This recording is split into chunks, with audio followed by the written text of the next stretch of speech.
नमस्कार। आप देख रहे हैं संतोष पाठक ऑफिशियल। मैं हूं शिव कुमार, मेरे साथ हैं संतोष जी। बहुत बहुत स्वागत और अभिनंदन। बहुत बहुत धन्यवाद शिव जी, और तमाम दर्शकों को भी नमस्कार। और एक बार फिर से एक बड़ी खबर लेकर हाजिर हो गए हम। America, Iran, Israel, Pakistan, Bharat, ये सब चीजें तो चल रही है, लेकिन देश के अंदर सबको एक बड़े राजनीतिक घटनाक्रम का इंतजार है। और खास तौर से नरेंद्र मोदी और अमित शाह, उनको विदेश में क्या हो रहा है इस बात की परवाह तभी होती है जब देश के अंदर उनकी कुर्सी हिलने लगती है। सबकी नजर इस बात पर टिकी हुई थी शिव जी, कि बिहार के मुख्यमंत्री नीतीश कुमार कब इस्तीफा देंगे। भैया, आप तो राज्यसभा के सांसद भी बन गए, समृद्धि यात्रा करते हुए घूम रहे हैं, भारतीय जनता पार्टी का मुख्यमंत्री बनना है। और इस बीच जनता दल यूनाइटेड के राष्ट्रीय अध्यक्ष के चुनाव की तारीख आ जाती है। नीतीश कुमार फिर से पर्चा भरते हैं और वो राष्ट्रीय अध्यक्ष चुन लिए जाते हैं। राष्ट्रीय अध्यक्ष फिर से चुने जाने का सर्टिफिकेट जब नीतीश कुमार को मिलता है, उसके बाद एकदम से नीतीश कुमार चौड़े खड़े हो जाते हैं कि लो, अब मैं आ गया हूं अपने फुल फॉर्म में, आओ दो दो हाथ करके निपट लेते हैं। ये मैं इसलिए कह रहा हूं क्योंकि उसके बाद उन्होंने बिहार में बैठे बैठे अपने दिल्ली के नेताओं को एक बड़ा आदेश दे दिया। और अब जनता दल यूनाइटेड के अंदर से जो खबर निकलकर सामने आ रही है कि उन्हें अमित शाह का मुख्यमंत्री मंजूर नहीं है, मुख्यमंत्री का पद वो छोड़ना नहीं चाहते हैं, और अपने ही एक सांसद के खिलाफ एक बड़ा फैसला। और नीतीश कुमार ने कैसे ये संदेशा दे दिया, नीतीश कुमार ने कैसे नरेंद्र मोदी और अमित शाह की लॉबी को इस्तीफा दे दिया। और निशांत कुमार के पीछे 2 दर्जन से ज्यादा नेताओं की ड्यूटी लगाई गई है, पीआर एजेंसी के जरिए भी उनकी ब्रांडिंग की जा रही है। ये तमाम चीजें आपको क्या लगता है, हमारे दर्शकों को क्या लगता है कि क्या सिर्फ उप मुख्यमंत्री बनाने के लिए किया जा रहा है? तो बिहार की राजनीति में जो बड़ी हलचल हो रही है, उस बड़ी हलचल के एक एक तथ्यों को, एक एक महत्वपूर्ण तथ्यों को हमारे दर्शकों के लिए, हमारी जनता के लिए जानना बहुत जरूरी है। क्योंकि बिहार इस देश की राजनीति में हमेशा एक नया बदलाव लाने वाला कारण रहा है। और इस बार भी जब लग रहा था कि बीजेपी ने सब कुछ सेट कर दिया है, अचानक नीतीश कुमार ऐसा लग रहा है कि नींद से जाग गए हैं और उन्होंने कह दिया कि ना बाबा ना, ये तो नहीं चलेगा। तो बड़ी स्टोरी, और हमेशा की तरह शुरुआत शिव जी अपने शानदार अंदाज में करेंगे, और एक एक करके हम अपने तमाम तथ्यों को अपनी जनता के सामने, अपने दर्शकों के सामने रखेंगे। जी शिव जी। बिहार को समझना आसान है, लेकिन नीतीश कुमार को समझना बहुत मुश्किल है। नीतीश कुमार कितनी गहराई में है, समझना मुश्किल है। नीतीश कुमार का अगला बयान क्या होगा, मीडिया के कयास आज तक साबित नहीं। कहा तो यह भी जाता है कि नीतीश कुमार जो बाएं हाथ से करते हैं, वो दाएं हाथ को खबर नहीं होता है कि नीतीश क्या करने वाले हैं, अन्य लोगों को क्या खबर होगी। कल से मैं बार बार कई तरीके की तथ्य मेरे सामने आ रहे हैं। कोई कह रहा है राज्यसभा की सदस्यता का 6 मंथ होता है, 6 मंथ के दौरान वो जब चाहे तब उसकी शपथ ले सकते हैं। 6 महीने तक अगर शपथ नहीं लेंगे तो उन्हें उस पद से अवमुक्त कर दिया जाएगा, यानी वो जगह वैकेंट हो जाएगी और उन्हें वहां से खारिज कर दिया जाएगी, उनकी सदस्यता खारिज हो जाएगी। इतना ही नहीं, कई लोगों का यह मानना है कि वो जिद पर अड़े हुए हैं, निशांत कुमार ही अगले चीफ मिनिस्टर होंगे, और निशांत नहीं होंगे तो फिर अगला कौन होगा। जातीय समीकरणों में अगर हम बात करें तो ब्राह्मणों के मुख्यमंत्री भी हैं, क्षत्रिय मुख्यमंत्री भी हैं, पिछड़ों के भी कई मंत्री, अलग अलग जातियों से मुख्यमंत्री हैं। लेकिन बीजेपी के खाते में अभी दलित, महादलित या फिर अति पिछड़ा का कोई भी मुख्यमंत्री इस देश में नहीं है। बाजी किसके हाथ लगेगी? क्या बीजेपी का सपना अटल बिहारी वाजपेयी के समय से लेकर अब तक का चला, वो पूरा होगा कि नहीं होगा? लेकिन नीतीश कुमार अपनी किस्मत के बहुत धनी है। ऐसे में ईरान, इराक, इजराइल युद्ध ने जो भारत को समस्या में फंसा दिया है, तो अभी अमित शाह या प्रधानमंत्री उन्हें जबरदस्ती इस्तीफा नहीं दिला पाएंगे, क्योंकि गैस से निपटे, पाकिस्तान जो मध्यस्थता करा रहा है उस बेइज्जती से निपटे, और मुझ में फंसे जहाज वापस लाएं उससे निपटे, या राहुल गांधी के पास अब उनकी पूरी लीग पोल पहुंच रही है, कौन है वो मंत्री, कौन हो गया नया आरके सिंह, कौन हो गया नया बीके सिंह, जो पूरी कमियां पहुंचा रहा है और वो चुन चुन कर वार कर रहे हैं। हालांकि इस पर आज कयास लगाना और उन्होंने अपनी एक आईटी सेल को लगा दिया और एक नाम फैला दिया है कि एक वरिष्ठ मंत्री, लोग नितिन गडकरी के ऊपर भरोसा करने लगे, कोई किसी पर करने लगा। ये सब बीजेपी कब करती है? जब बीजेपी हताश होती है तो एक नई र्यूमर फैलाती है। जैसे अभी ही खबर मिली कि न्यूज 18 ने ब्लंडर कर दिया, संकट से जूझ रहे गैस से उन्होंने कह दिया कि अब 35 दिन में सिलेंडर बुक होगा। अभी पीआईबी ने फैक्ट चेक करके बता दिया कि सरकार ने ऐसा कतई कुछ नहीं किया है। तो क्या मोदी के खिलाफ अब अंबानी का चैनल भी उतर रहा है? क्या उनको भी लग गया कि मोदी तो गए काम से? कई एस्ट्रोलॉजर ये कह रहे हैं, कई ज्योतिषाचार्य ये कह रहे हैं कि 26 मुश्किल से काट पाएंगे, और 26 काट भी गए तो 27 की मई नहीं मिलेगी। अब ऐसे में योगी आदित्यनाथ की टीम अपना अलग धंतूरा अपनाए हुए है। वो ठीक उसी पैटर्न पर चल रहे हैं जैसे 2012 से 13 में नरेंद्र मोदी चल रहे थे। अब ये सब तो खेल हो रहा है, लेकिन नीतीश कुमार के बारे में कोई जिक्र ही नहीं है, किसी को कोई फिक्र ही नहीं है। इस्तीफा कब देंगे, क्या वो देंगे भी या नहीं देंगे? दिल्ली वाले परेशान हैं। अब इन समस्याओं से निपटे के नीतीश पर दबाव बनाए। उस दिन दबाव बना के पर्चा तो फाइल करा दिया है, और उसमें कोई बहुत बड़ी बात नहीं है। वो शपथ ग्रहण ना करें और उन्हें 2 मिनट लगेंगे, वो लिख देंगे मैं राज्यसभा से इस्तीफा देता हूं। आने वाले 6 महीने में या 4 महीने में जब भी राज्यसभा का चुनाव होगा, उस सीट का फिर चुनाव हो जाएगा और वो सत्ताधारी दल को मिल जाएगी, क्यों अकेली सीट पर चुनाव होगा। लेकिन इन सब कयासों के बीच बिहार जो पेंडुलम की तरह घूम रही है, वहां के अधिकारी नहीं समझ पा रहे हैं कि हम किसकी माने। वहां के अधिकारी तय नहीं कर पा रहे हैं कि अगला कदम क्या करें, अगला काम क्या उठाएं, आगे कैसे चलेगा बिहार, किस तरीके से बिहार में सत्ता का सिरमौर कौन होगा। सम्राट चौधरी का नाम बड़ा चला, लेकिन भाजपा में तो एक कहावत है, जो कई दिन चलता है वो थक जाता है और बैठ जाता है, फिर ऐसा नाम आता है सामने जिसका कोई उम्मीद भी नहीं होती है। चर्चा हो गई महिला मुख्यमंत्री बना दो, उन्होंने कहा दिल्ली में चर्चा हुई कि नीतीश कुमार ही अगला मुख्यमंत्री तय करेंगे, उन्होंने सम्राट चौधरी की पीठ पर हाथ रख दिया, दिल्ली वालों ने मना कर दिया, क्योंकि जब नीतीश कुमार को ही रखना है, यानी सम्राट चौधरी रहेंगे तो नीतीश कुमार रहेंगे, तो फिर नीतीश कुमार ही ठीक है। अब इन सब कयासों के बीच मैं संतोष जी से जानना चाहूंगा, क्या बिहार में मुख्यमंत्री बदलने की चुनौती बीजेपी एक बार कामयाब कर पाएगी, या फिर वो इसी उहापोह में अभी काटेगी कुछ वक्त? क्योंकि बिहार का चुनाव, क्षमा चाहेंगे, बंगाल का चुनाव सर पर है, और बंगाल के चुनाव में बीजेपी ने अपनी पूरी कोर टीम लगाई है। जैसे उनके पास एक भूपेंद्र सिंह है जो राजनीति में मजे हुए खिलाड़ी माने जाते हैं, भूपेंद्र यादव, सुनील बंसल, स्वतंत्र देव बुलाए हैं लखनऊ से, जो मतलब सांगठनिक रचनाकार हैं, और भी बड़े बड़े कई बड़े नाम हैं। जैसे राजस्थान के पूर्व प्रदेश अध्यक्ष हैं बीजेपी के, वहां के राजस्थान के 3-4 और नेता हैं जिन्होंने अभी बिहार में खेल करके दिखाया। वो सारे लोगों की 25-30 लोगों की आज बैठक बड़ी हुई है, उसमें तय किया गया है कि बंगाल लेना है। और चुनाव आयोग तो बीजेपी की पार्टी बन के गेम कर रहा है, इसमें तो कोई अब दो राय रह नहीं गई है। चुनाव आयोग ही भाजपा ही चुनाव आयोग है।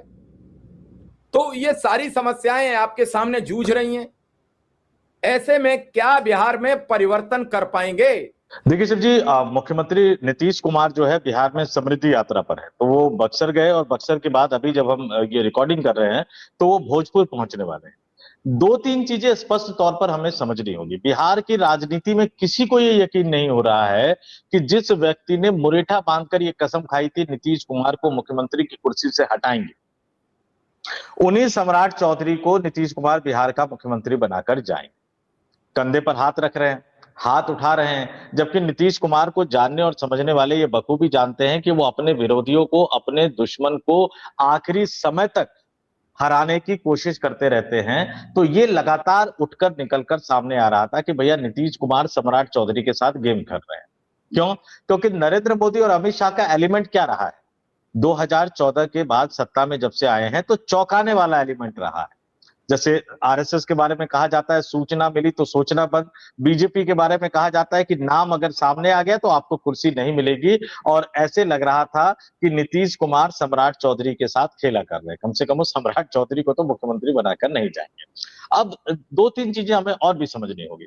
याद है जब वो राष्ट्रीय जनता दल के साथ मिलकर सरकार चला रहे थे तो तेजस्वी यादव को बार बार कहते थे अरे यही हमारा उत्तराधिकारी बनेगा ना, हमारी विरासत, अरे बोलते काहे नहीं, आगे आओ आगे आओ, तुम्हें ही सब कुछ संभालना है, यही सब कुछ संभालेगा। और जब मौका लगा तो भतीजे को ऐसा उन्होंने सत्ता से बाहर किया कि बेचारे अपने एक विधायक पे कार्रवाई नहीं कर पा रहे, कि एक विधायक पे कार्रवाई करेंगे तो उनकी विधानसभा के विधायकों की संख्या घट जाएगी और वो विपक्ष के नेता नहीं रहेंगे। ये हालत उन्होंने तेजस्वी यादव की कर दी है।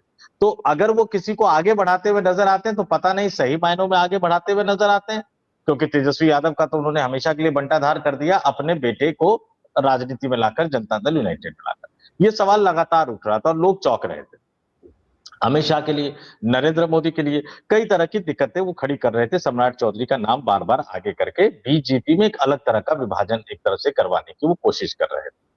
अब उसमें भी आप बड़ी बात समझिए कि बिहार का जातीय समीकरण भी कई तरह की गवाही देता हुआ नजर आ रहा है, और इस बीच उन्होंने निशांत कुमार को न केवल जनता दल यूनाइटेड में शामिल करवाया, बल्कि अपने 2 दर्जन से ज्यादा, मेरे पास जो जानकारी है शिव जी की 20 के लगभग नेता है जिनके साथ निशांत कुमार मिल रहे हैं।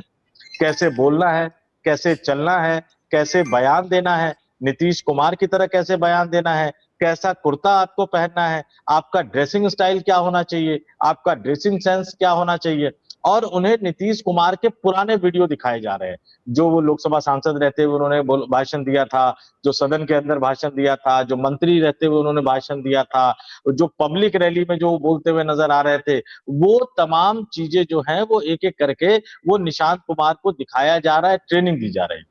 फिर गांधी मैदान में जो ईद के मौके पर 20 साल में पहली बार नीतीश कुमार ने अपनी जगह पर निशांत कुमार को भेज दिया। जहां जहां निशांत कुमार जा रहे हैं, मुख्यमंत्री का सिक्योरिटी उनकी एक तरह से हिफाजत करता हुआ नजर आ रहा है, जबकि निशांत कुमार ना तो जनता दल यूनाइटेड में किसी पद पर है और ना ही किसी सरकारी पद पर है, ना विधायक है, ना सांसद है, ना मंत्री है, ना मुख्यमंत्री है, ना डिप्टी सीएम है, कुछ नहीं है। ये तमाम चीजें उनको मिल रही थी।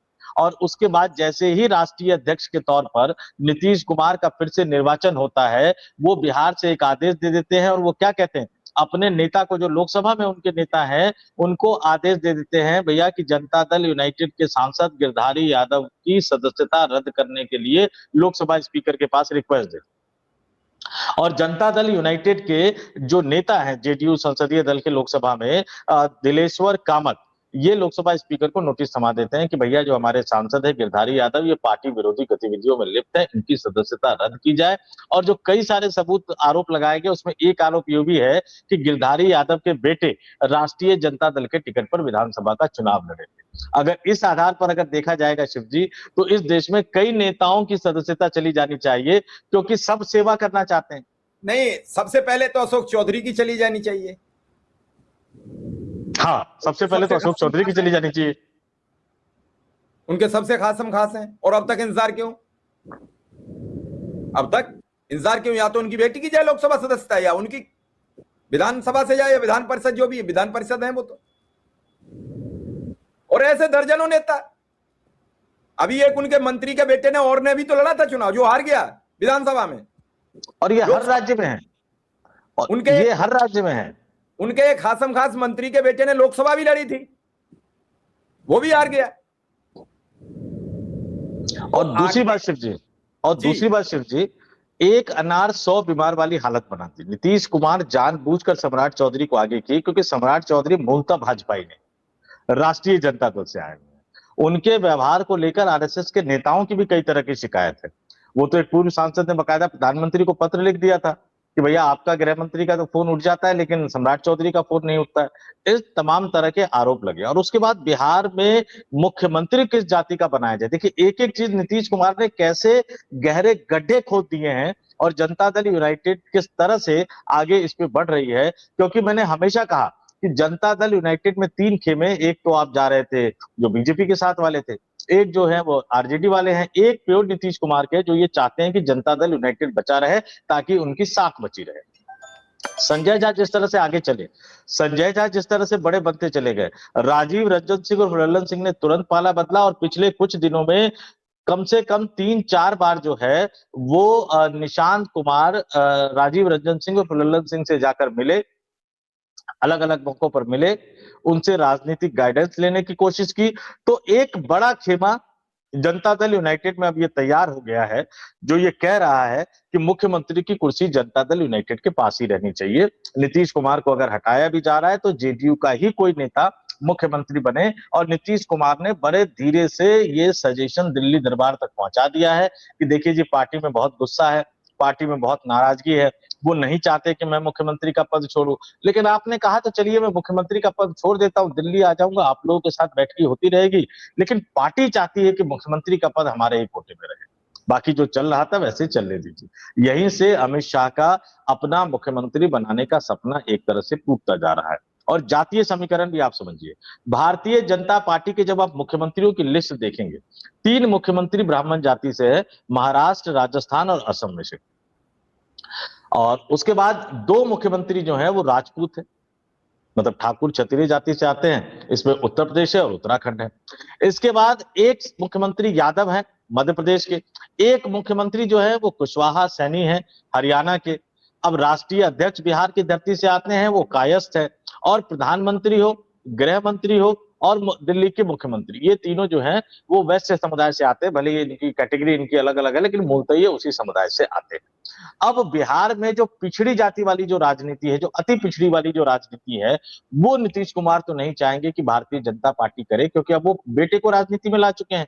तो बेटे को एक खत्म जनता दल यूनाइटेड तो देंगे नहीं, बेटे को एक मजबूत जनता दल यूनाइटेड सौंप कर जाएंगे। तो अब नीतीश कुमार ने अपने सांसद के खिलाफ उनकी सदस्यता रद्द करने का नोटिस एक तरह से दिलवा कर लोकसभा स्पीकर को उन्होंने दिल्ली दरबार को एक संदेशा दे दिया है कि I am fit and fine, और या तो मैं मुख्यमंत्री रहूंगा या फिर मेरी पार्टी का मुख्यमंत्री बनेगा। और इस बीच में निशांत कुमार की जिस तरह से ट्रेनिंग की जा रही है, निशांत कुमार की जिस तरह से ब्रांडिंग की जा रही है, ये बात बिल्कुल साफ साफ नजर आ रहा है कि नीतीश कुमार टाइम बाय कर रहे हैं। ये टाइम बाय 10 दिन भी हो सकता है, 15 दिन भी हो सकता है, 1 महीना भी हो सकता है और 6 महीना भी हो सकता है। देखिए, संविधान ये कहता है कि आप 2 सदन के सदस्य नहीं रह सकते 2 सप्ताह तक। तो अब उनको 30, मुझे लगता है कि 30 मार्च या 31 मार्च को, शायद 30 मार्च को ही वो बिहार में एमएलसी के पद से तो इस्तीफा दे देंगे, हो सकता है राज्यसभा की सदस्यता ले ले, लेकिन वो राज्यसभा सांसद रहने के बावजूद 6 महीने तक मुख्यमंत्री बने रह सकते हैं। इसमें कोई संवैधानिक बाध्यता नहीं है। तो ऐसा लग रहा है कि नीतीश कुमार इस्तीफा देने के मूड में नहीं है, मुख्यमंत्री वो बने रहेंगे। और अगर उनको मुख्यमंत्री के पद से हटाया जाता है तो 6 महीने का समय वो निशांत कुमार को पूरी तरह से ट्रेन कर देंगे और फिर नरेंद्र मोदी और अमित शाह को कहेंगे कि देखिए, मुख्यमंत्री तो हमारा ही बनेगा, निशांत तैयार है, आपका भतीजा है, आशीर्वाद दीजिए और बिहार की गद्दी पे बिठाइए। डबल इंजन की सरकार काम करेगी। जिस तरह से वो बड़े मीठे शब्दों में बोलते हुए नजर आते हैं, उसी मीठे शब्दों में वो बोलेंगे। लेकिन उनकी इस चाल ने बीजेपी को असहज कर दिया है। जनता दल यूनाइटेड के अंदर जो आवाज उठी है कि बीजेपी का मुख्यमंत्री नहीं चलेगा, नरेंद्र मोदी और अमित शाह का मुख्यमंत्री नहीं चलेगा, नीतीश कुमार ने इस आवाज को उठवाने का काम किया और फिर इसी आवाज को पार्टी की आवाज बताकर उन्होंने दिल्ली दरबार को एक तरह से नो रेजिग्नेशन वाला बोर्ड जो है, नो रेजिग्नेशन वाला जो संदेशा है शिव वो पहुंचा दिया। अब ये भाजपा को समझना पड़ेगा कि आखिर हमारे सहयोगी दल हमारे साथ क्यों हमारे इस तरह बर्ताव करते हैं। नीतीश कुमार हो सकता है कभी सोचने लगते हो कि मैंने इस्तीफा दे दिया, मैं चीफ मिनिस्टर नहीं रहा, तो फिर कहीं मैं चौटाला परिवार की तरह मैं अस्तित्वहीन न हो जाऊं, मेरा सब कुछ बर्बाद हो जाए, मैं कहीं का न बचूं।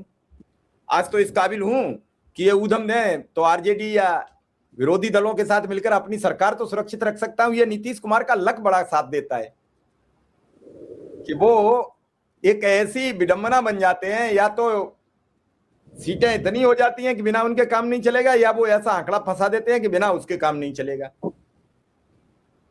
अब संतोष जी,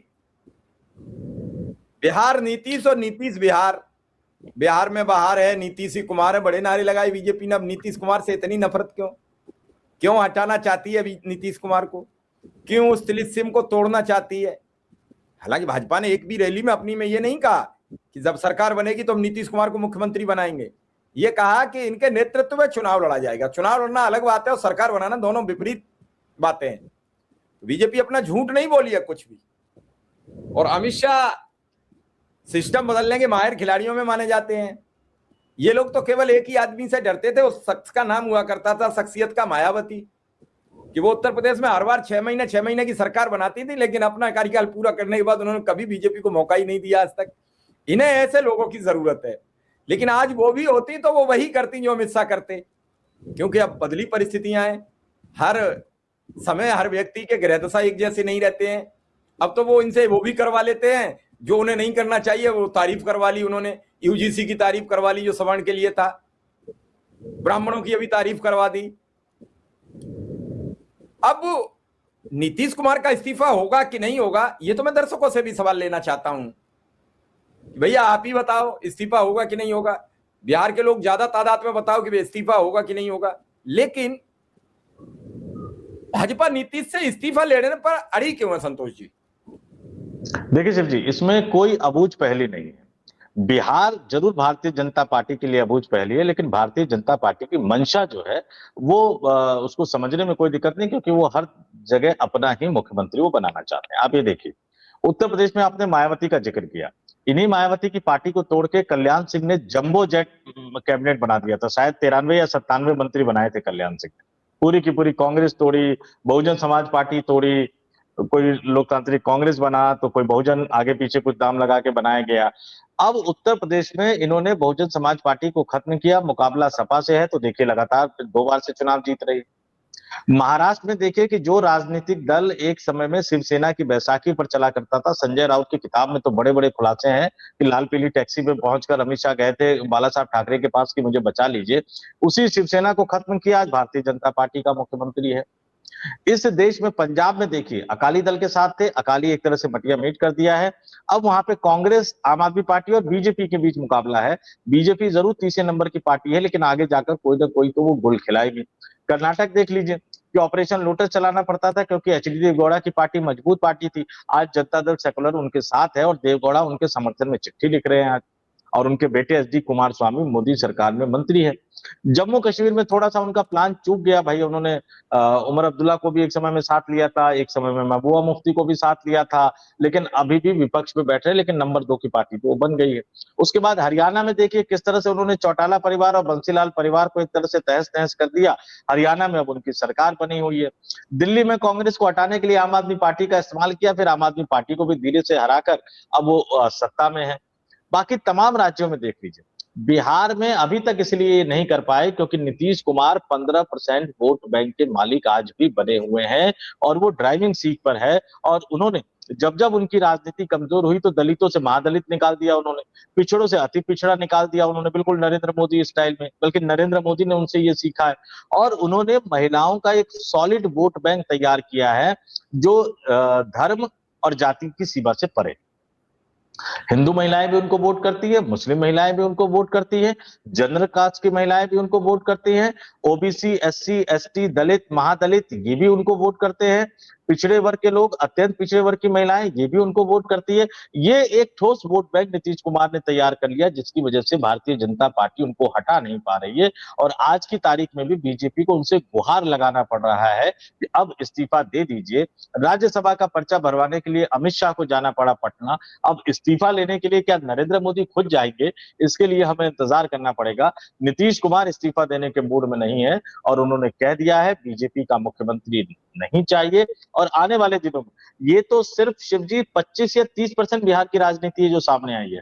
नीतीश कुमार आने वाले दिनों में ऐसे ऐसे चौंकाने वाले झटके दे सकते हैं और जोर का झटका धीरे से नहीं लगेगा, जोर का झटका जोर से ही लगेगा नरेंद्र मोदी और अमित शाह की जोड़ी को। या तो ये कुछ बड़ा कर दे और नहीं तो नीतीश कुमार के चक्रव्यूह में ये फंसेंगे और जनता दल यूनाइटेड का ही मुख्यमंत्री या तो नीतीश कुमार खुद ही बने रहेंगे या निशांत कुमार बनेंगे या जेडीयू से कोई और बनेगा जो नीतीश का करीबी होगा। लेकिन नीतीश पूरी की पूरी सरकार पर कंट्रोल जरूर बनाए रखेंगे। तेजस्वी यादव का भी इस बीच में बयान आया है कि मुख्यमंत्री जी दिल्ली नहीं जाना चाहते हैं। अब नंबर का गेम जरूर थोड़ा सा अटपटा है, लेकिन इस राज्यसभा चुनाव में राष्ट्रीय जनता दल ने हारने के बावजूद भी एक बड़ा मैसेज दे दिया कि ओवैसी की पार्टी विपक्षी गठबंधन के साथ आने को तैयार है और यहीं से खेला हो गया शिव जी। 85 विधायक नीतीश कुमार के पास है, 35 विधायक इंडिया गठबंधन के पास है जो हो जाते हैं 120 और 5 विधायक जो हैं वो ओवैसी की पार्टी के पास है जो हो जाते हैं 125। बहुमत के लिए चाहिए 122, लेकिन शायद नीतीश कुमार अभी वेट एंड वॉच की मुद्रा में है और यही जो 125 का आंकड़ा है ना वो बीजेपी को भी डरा रहा है कि कहीं ज्यादा जबरदस्ती की तो हो सकता है कि इस्तीफा लेकर ये पहुंच तो जाए लेकिन इस्तीफा देने के साथ ही सरकार बनाने का दावा पेश कर दे, या नीतीश कुमार ऐसा नहीं करेंगे इस बार, या ये हो सकता है कि बीजेपी कोटे से डिप्टी सीएम और मंत्रियों की बर्खास्तगी का लेटर भेज दे राज्य भवन को, इन सबको मैं बर्खास्त करता हूं, और एक नई लिस्ट भेज दे कि मैं तेजस्वी यादव को डिप्टी सीएम और इन लोगों को मंत्री बनाना चाहता हूं। उनको इस्तीफा देने की भी जरूरत नहीं पड़ेगी, इस बार ज्यादा संभावना है कि वो यही करेंगे। इसलिए भारतीय जनता पार्टी डरी हुई है। और इस बीच जो आज ऑल पार्टी मीटिंग होना है, देखिए कैसे दिक्कतें बढ़ती जा रही है। ऑल पार्टी मीटिंग के बाद, देखिए मैं कोई अफवाह नहीं फैलाना चाहता, लेकिन प्रधानमंत्री ने जो लोकसभा और राज्यसभा में भाषण दिया, उसके बाद तो ये पता लग गया कि कोई कठिनाई भरे दिन आने वाले हैं। तो क्या सरकार करेगी, कैसे पेट्रोल डीजल की खपत को रोकेगी, कैसे जो है वो गैस की खपत को रोकेगी, क्या ऑफिसेज में जैसे दुनिया के कई देशों में हुआ कि 7-8 बजे कार्यालय बंद हो जा रहे हैं, बाहर जो साइन बोर्ड है उसको बंद कर दिया जा रहा है, वर्क फ्रॉम होम की बात कही जा रही है। भारत में किस तरह के कदम उठाए जाएंगे, ये ऑल पार्टी मीटिंग के बाद शायद इसकी तस्वीर साफ होती हुई नजर आएगी। और ऐसी हालत में अब नीतीश कुमार ये समझ गए हैं कि भाई अब इस हालत में नहीं है कि मुझे इस्तीफा देने को कहे, क्योंकि अगर स्थिति विकट होगी, जैसा कि प्रधानमंत्री ने खुद कह दिया कि युद्ध जारी रहा तो हालात और ज्यादा खराब हो सकते हैं। तो ऐसे में नीतीश कुमार को पता है कि मोदी शाह की जोड़ी उनको छूने की हिम्मत नहीं करेगी, और जो सरकार जैसे चल रही है वो चलती रहेगी। शिव चलिए अब दर्शकों पर छोड़ देते हैं कि दर्शक इसका हमें क्या मतलब समझाएंगे और कैसे समझाएंगे और क्या इस्तीफा हो पाएगा कि नहीं हो पाएगा, दर्शक हमें जरूर कमेंट में बताएंगे। फिलहाल इस खबर को यहीं विराम देते हैं। आपका बहुत बहुत आभार, बहुत बहुत धन्यवाद। बहुत बहुत धन्यवाद।